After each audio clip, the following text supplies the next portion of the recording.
हरिओम. London शहर सोडण्यापूर्वी स्वामीजींच्या ब्रिटिश मित्राने स्वामीजींना विचारलं की गेली 4 वर्ष अमेरिका, लंडन, युरोप अशा शक्तिमान पश्चिमेतील विलासी आणि वैभवी अनुभवानंतर आता तुम्हाला तुमची मातृभूमी कितपत आवडेल? भारत गरीब होता. भारताची अवस्था दयनीय होती. त्यामुळे प्रश्नाचा रोख लक्षात घेऊन स्वामीजी म्हणाले, इकडे येण्यापूर्वी मी भारतावर जितके प्रेम करत होतो त्या प्रेमासोबत आता भारतभूमीप्रती पावित्र्याची भावना आहे. भारतातील धूळच काय पण हवा देखील माझ्यासाठी आता पवित्र आहे. भारत माझ्यासाठी पावनभूमी आहे. ते आता यात्रास्थान, तीर्थक्षेत्र आहे. आजच्या स्वाध्यायाचा विषय आहे स्वामी विवेकानंद आणि त्यांचे राष्ट्रीय प्रेम. स्वामींच्या अमेरिकन शिष्या जोसेफिन मॅकलॉइड यांनी एक दिवस स्वामीजींना विचारलं की Swamiji, what can I do for you? तेव्हा स्वामीजी लगेच म्हणाले, एकच कर, भारतावर प्रेम कर. आपल्या सर्वांना स्वामी विवेकानंद सर्व धर्म परिषदेमुळे माहीत आहेत आणि त्या काळात सुद्धा याच परिषदेमुळे ते प्रकाशझोतात आले. पण मला प्रश्न पडला की स्वामीजी परदेशात का गेले असतील? याचं उत्तर त्यांच्या साहित्यातून मिळालं, केवळ भारतावरील नितांत प्रेम. प्रथमतः त्यांना या सर्व धर्म परिषदेला पाठवण्यासाठी मद्रासच्या तरुणांनी लोकवर्गणी जमा केली होती, परंतु त्यांनी या साफ नकार दिला. नंतर खेत्रीच्या महाराजांनी त्यांची संपूर्ण यात्रा फायनान्स केल्यामुळे त्यांनी मातृभूमी सोडून परदेशात जाण्याचा कठीण निर्णय घेतला. तिथे जाईपर्यंत पिक्चर क्लिअर नव्हतं, परंतु तिकडे जाताना भारताच्या उन्नतीसाठी काय गोष्टी करता येतील हा विचार मात्र सतत डोक्यात घोळत होता.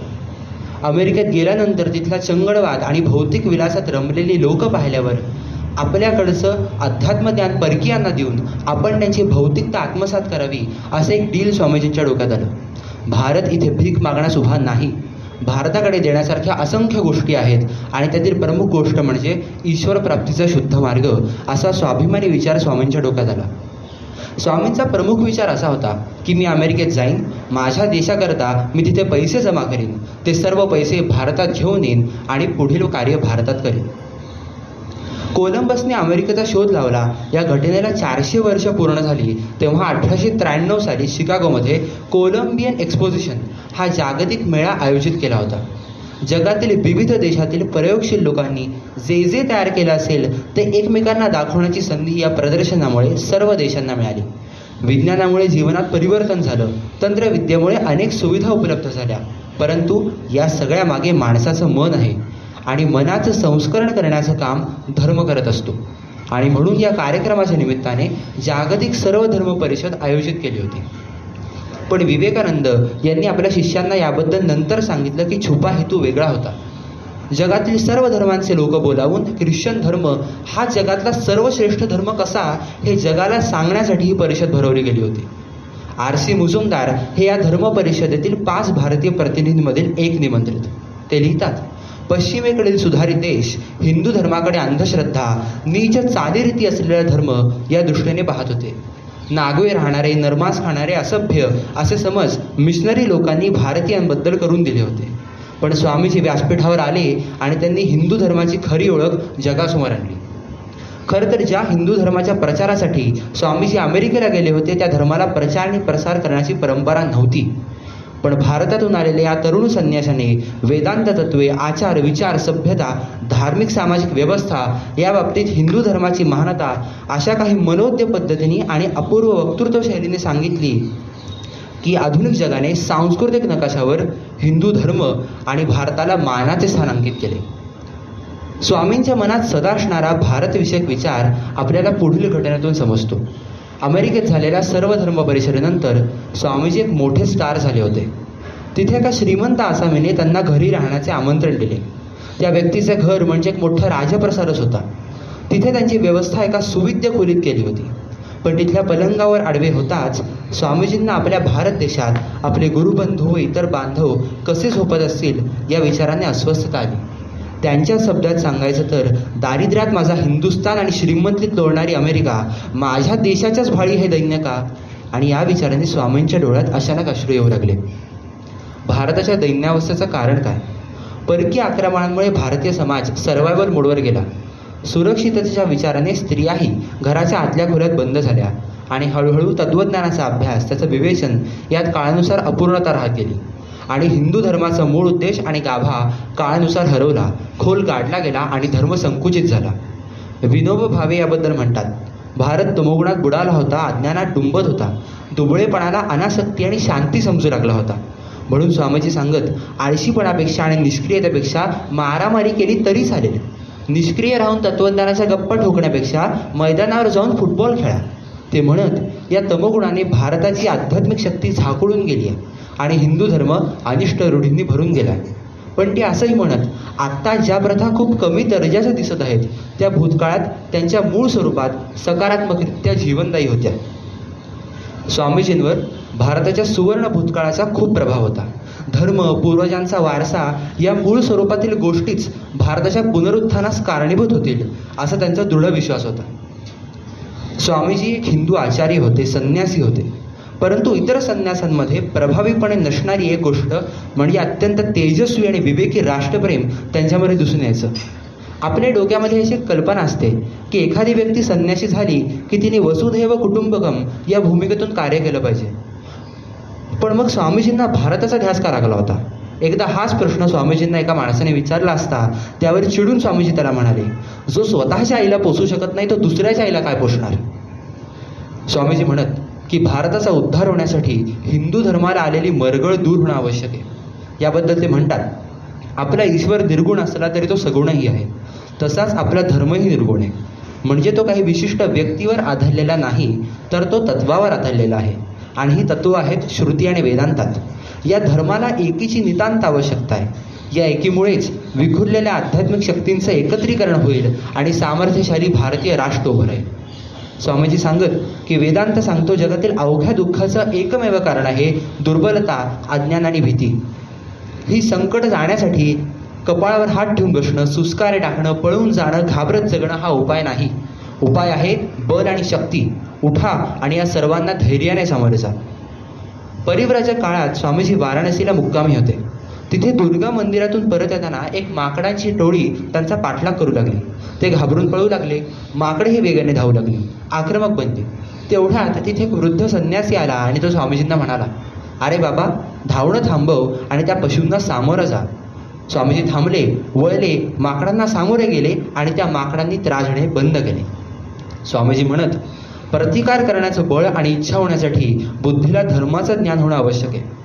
स्वामीजींचे एक शिष्य प्रियनाथ सिन्हा यांनी सांगितलेला एक प्रसंग आहे.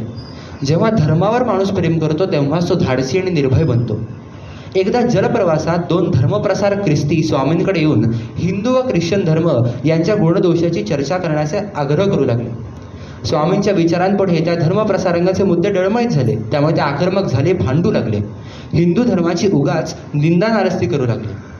स्वामीजींनी काही काळ ऐकून घेतलं, पण अखेर स्वामीजींनी त्यातील एकाची मानगूट पकडली आणि म्हणाले, आता पुन्हा जर माझ्या धर्माबद्दल अपशब्द वापराल तर तुम्हाला जहाजावरून समुद्रात फेकून देईन.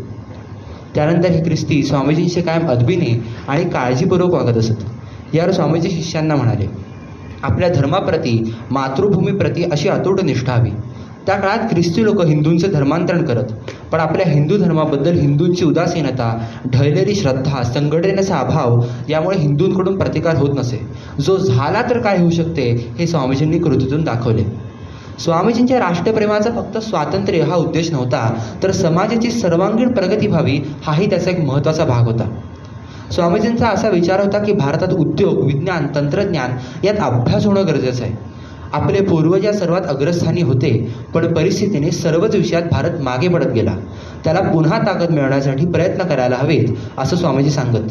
यासाठी त्यांनी लघुउद्योगांना प्रोत्साहन दिलं आणि भारतात औद्योगिक क्रांती होण्यासाठी काही प्रयत्न केले. एकदा जहाज प्रवासात स्वामीजींसोबत जमशेदजी टाटा होते. ते जपानला तंत्रज्ञानाची आयात करण्यासाठी जाणार होते.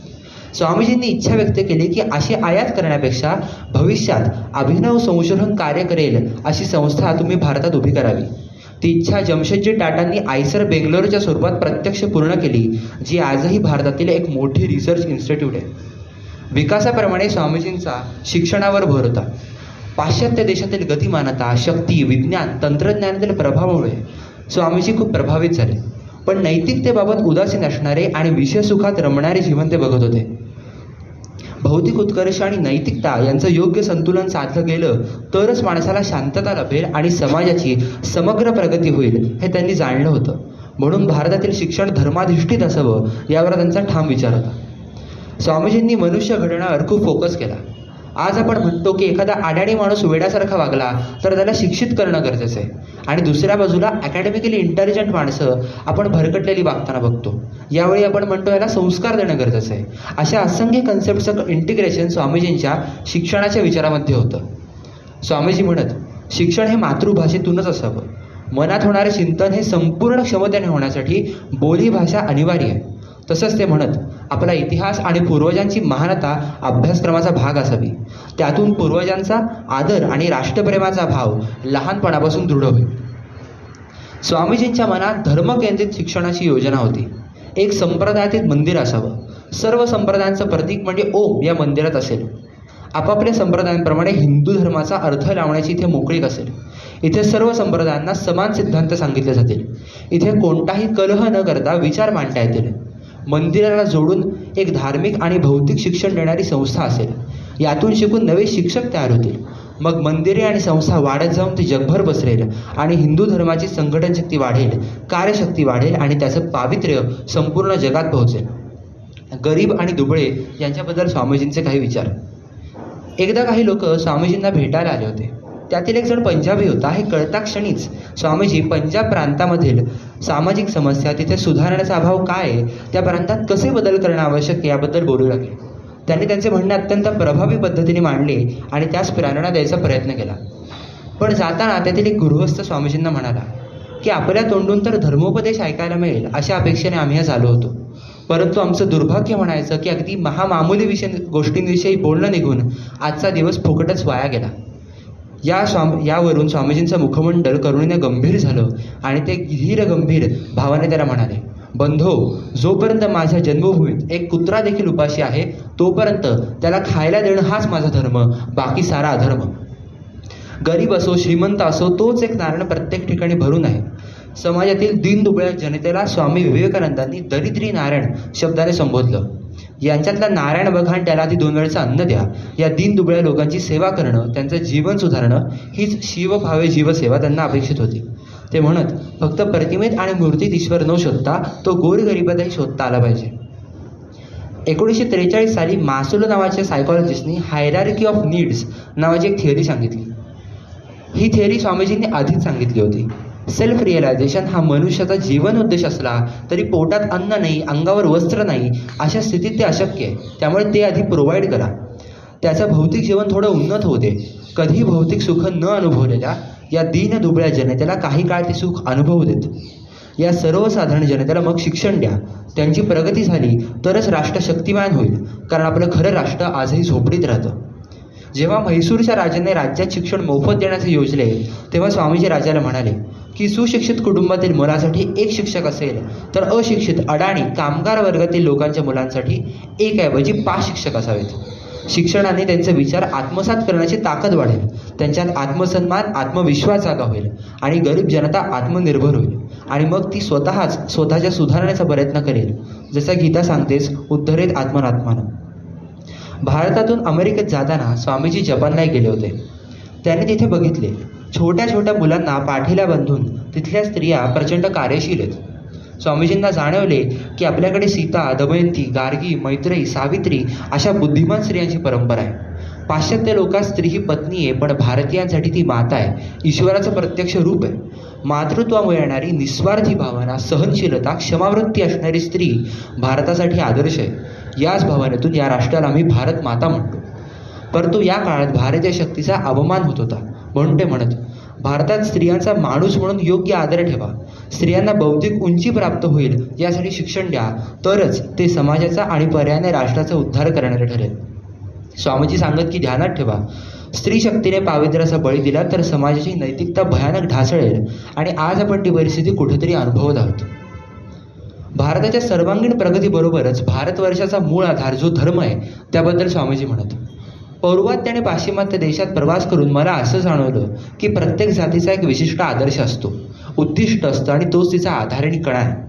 काहींचं जीवन आता राजकारण आहे तर काहींचा सामाजिक उन्नती, काहींचा बौद्धिक उन्नती, पण एक गोल एक ध्येय असतंच.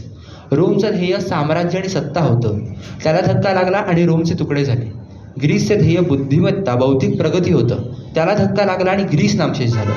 तसं या पवित्र मातृभूमीत जीवनाचा पाया, कण आणि केंद्र एकमेव धर्म आहे आणि या धर्माच्या पायावरच इथल्या समाजाचं जीवन उभं आहे. भारतीय मूळ वेदांत विचार खूप विकसित आणि व्यापक आहे. म्हणून धर्म हा भारतीय शिक्षणाचा, व्यवहाराचा आणि जगण्याचा गाभा असणं आवश्यक आहे. आपल्या मायभूमीत आपल्या पूर्वजांनी मानवी विकासासाठी भरीव काम केलं. धर्म, ईश्वर, विवेक, विचार, आत्मा, साधना, मुक्ती या साऱ्या गोष्टी या मातृभूमीतील यककशीत अडाणी माणूसही सांगू शकतो, कारण त्या गोष्टी या मातीच्या नसानसात रुजलेल्या आहेत. स्वामीजींनी भारताला किती जाणले होते हे त्यांच्या पुढील प्रसंगावरून समजते. ते एकदा म्हणाले की माझ्या पुत्रांनो, चला मी तुम्हाला पूर्णपणे कसेही वागण्याचे स्वातंत्र्य देतो. तुम्हाला हवंय त्या पद्धतीने वागा, स्वैराचार करा. परंतु एखादा सज्जन मनुष्य तुम्हाला भेटला आणि त्यांनी तुम्हाला ईश्वर समजावून सांगितला तर तो तुम्हाला लगेच कळेल आणि तुम्ही त्या मार्गालाही लागाल. माझ्या बाळांनो, मला असं वेड्यासारखं वागून दाखवाच. खरंय, धर्म ही भारतवर्षाची जीवनशक्ती आहे. या शक्तीच्या बाजूला सरण्याचा प्रयत्न केला तर मात्र हिंदू समाजाचा नाश होईल. हे आध्यात्मिक ज्ञान स्वामीजींनी परदेशी पोहोचवलं. या धर्मज्ञानाने प्रभावित झालेला मोठा परदेशी शिष्यवर्ग होता. यातील असंख्य जणांनी हिंदू धर्म स्वीकारला. भगिनी निवेदिता यांनी स्वामीजींच्या नंतरही धर्म उद्धारासोबत राष्ट्रप्रेमाने भारताच्या स्वातंत्र्यासाठी कार्य केलं. त्या स्वामी विवेकानंद यांच्या राष्ट्रीय विचारांचं जिवंत रूप बनून राहिल्या. त्यांनी एका ठिकाणी म्हटलंय की स्वामी विवेकानंदांच्या संपूर्ण शरीराचं पृथक्करण केल्यास त्यांच्या शरीरातील प्रत्येक कण हा भारत विषयाच्या प्रेमाने भरलेला आणि भारलेला जाणवेल. त्यांच्या रोमारोमात, रक्ताच्या प्रत्येक थेंबात मातृभूमीविषयी प्रेम पाहायला मिळेल. त्यामुळे त्या म्हणत Swamiji was condensed India. Subhashchandra Bose म्हणतात, स्वामीजी हाडाचे लढवय्ये होते, ते शक्तीचे उपासक होते. त्यांनी वेदांताचा व्यवहारी अर्थ उलगडून दाखवला. भारतीय जनता गुलामगिरीच्या नशेत होती. ब्रिटिशांनी भारत पादाक्रांत केला यात ईश्वरी संकेत आहे असं मानत होते. 19व्या शतकाच्या अखेरीस रामकृष्ण विवेकानंद यांच्या जीवनात समग्र स्वातंत्र्याची कल्पना प्रस्फुटित झाली. स्वातंत्र्य आणि फक्त स्वातंत्र्य हेच आत्मगान झालं. स्वामीजींच्या हृदयातून प्रचंड ऊर्जेने ते प्रकट होत गेलं. त्यांच्या भाषणात, लिखाणात, संवादात हे राष्ट्रप्रेम भरभरून प्रकट होत होतं. स्वातंत्र्य चळवळीचा पाया त्यांच्या संदेशात आहे. स्वामीजींनी साऱ्या बंधनातून मुक्त होण्याचा आध्यात्मिक विचार दिला. तसंच सर्व धर्म समन्वयाचा मंत्र देत भारतीय राष्ट्रीयत्वाचा खरा पाया रुजवला. स्वामीजी म्हणतात, भारताला धर्म नको आहे, तत्वज्ञान नको आहे, कारण ते आपल्याजवळ पुरेसे आहे. आपण मूर्तीपूजा करत आहोत, पण आपल्या भोवती सर्वत्र असलेला देव आपल्याला दिसत नाही. सारी माणसे आणि प्राणी मात्र हेच त्या देवाचे विराट रूप आहे. भारतातील या विराट रूपाला कोट्यावधी उपाशी देशबांधवांना आज गरज आहे अन्नाची, चांगल्या वागणुकीची. अस्पृश्यता, जातीभेदाने अवनत झालेल्या समाजाला न्याय हवा आहे, शिक्षण हवं आहे, बल आणि शक्ती हवी आहे, आत्मविश्वास हवा आहे. स्वामीजी सांगतात, आपली जीवनशक्ती असणारा धर्म ही अशी गोष्ट आहे ज्यामुळे पशुचे मनुष्यात आणि मनुष्याचे ईश्वरात रूपांतर होईल. प्राचीन वैभवाच्या वेदीवर स्वामी विवेकानंदांचा हा राष्ट्रवाद विराजमान होता. प्रचंड क्षमता, विद्वत्ता असणाऱ्या भारताकडे एक महान राष्ट्र म्हणून जगाने बघायला हवं असे ते कायम म्हणत. म्हणून स्वामी विवेकानंदांनी रणशिंग फुंकलं. भारतीयांना संदेश दिला की आत्मनिर्भर व्हा, भित्रेपणा फेकून द्या, शक्तीची आराधना करा आणि सर्वात महत्त्वाचं संघटित व्हा. प्रत्येकाच्या ठिकाणी दिव्य अंश आहे तो पहा. हीच वेदांताची चिरंतन शिकवण आहे. या धर्माधिष्ठित विचाराने देशसेवेला आध्यात्मिक अधिष्ठान मिळालं. स्वातंत्र्यवीर विनायक दामोदर सावरकर म्हणतात की देहाकडून देवाकडे जाताना मध्ये देश लागतो आणि त्या देशाचे आपण देणे लागतो. हे देणं देण्यासाठीच विवेकानंदांनी संदेश दिला की श्रीरामाच्या, श्री शंकराच्या देशात पुनश्च शंख मोठ्याने निनादू देत, माझ्या भारता जागा हो, उत्तिष्ठत जाग्रत. हरी.